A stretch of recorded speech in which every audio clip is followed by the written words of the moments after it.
Hey everyone, and welcome back. My name is Arissa, and if you are new here, this channel is all about spreading inspiration, motivation, positivity, and mindfulness into the world, while also showing you how to make a difference in your life and in your community. So today's video, I think, is actually something I needed to make for myself. Because even though I will be talking about how to stop procrastinating and more about procrastination, let's be real, I definitely procrastinate. Especially with many of us learning online now or working from home, this is probably a bigger problem, I know certainly for people I know, and that's because there's a lot of distractions now that we're in our own environments. So without further ado, let's jump into the video. So one day when I was obviously procrastinating my health assignment that I needed to finish, I was scrolling through YouTube and I was trying to find a video on why we procrastinate and just explaining why the heck this is a problem. So I came across a TED Talk, which, by the way, TED Talks are my absolute favorites, and this specific one was explaining just that, about procrastination. And so I clicked on the TED Talk and I started watching it, and this speaker who was talking kind of looked at procrastination in a different lens. So this person was saying that procrastination for many people is directly linked to fear. And when I heard this, I was shocked because I had never thought of it like that. But when I started to remember some of the times I personally dealt with procrastination, whether that be long periods of time procrastinating, such as when I, wanted to start my organization, or smaller things like finishing my English assignment. All of those times that I could remember and that I was recalling, when I looked at the reasoning behind it, it was because I was scared. Scared to fail, scared that I would do it wrong, scared that I was wasting my time, scared that I would be judged or that people would not like me because of that.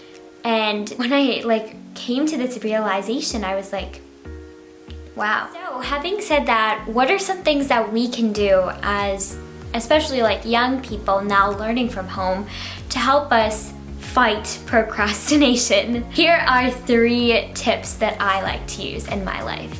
Number 1, finding your why. I think that a lot of us end up procrastinating things that we don't want to do, whether that be something like homework, which, you know what, I'm an advocate for access to education, but yes, I do procrastinate my homework sometimes. Then when I recognize I'm doing that, I always think about why I call myself an advocate for education, why education is so important to me, which is because I know and I've seen firsthand that it has the power to literally change people's lives and change the world and end so many world issues as well. That is my why for doing my homework, for going to school events, or to reach out to fellow students. That is my why. And so if you are able to find a why in a specific situation, it'll be a lot easier to complete that task or do that thing. The second one is realizing that life is short. I feel like a lot of us read about this, or we see quotes on Instagram about this saying live every moment or life is short, but I feel like as young people, we don't really take that into consideration because we always say, oh, we have the rest of our lives ahead of us. But quite literally, I think over the past few months, we have learned that life is short and that moments are precious, time is precious. And so if you also take that into consideration, I think it'll be easier for you to stop procrastinating. It certainly is for me.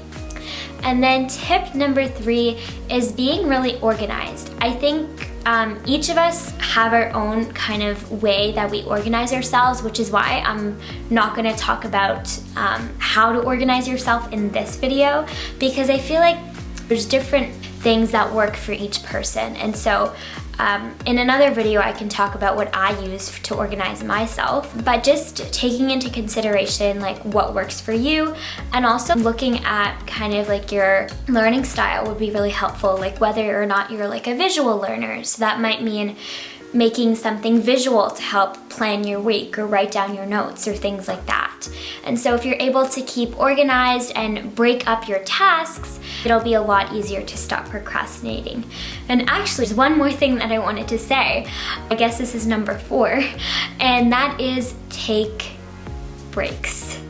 I know that we're talking about doing things and getting things done, but honestly, we're not going to be able to do our best in completing those things unless we have time to literally do nothing.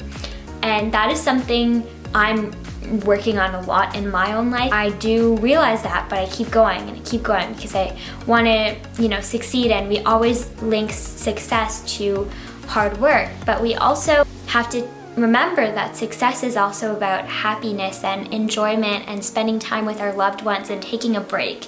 And so if that means, just taking a break for the weekend from your work, that is what it is for you. It can even be something daily, like carving out some time to, go for a walk or do yoga or listen to music or watch Netflix, whatever it may be. Just remember that doing that is also very healing and will help you be more productive during the day. So I hope those tips were helpful for you, and if they were, definitely leave a comment below. Also, if you have any specific strategies you use, I'd love to hear them, so you can comment those below too. Alright, well, I hope you enjoyed today's video, and we'll see you next time.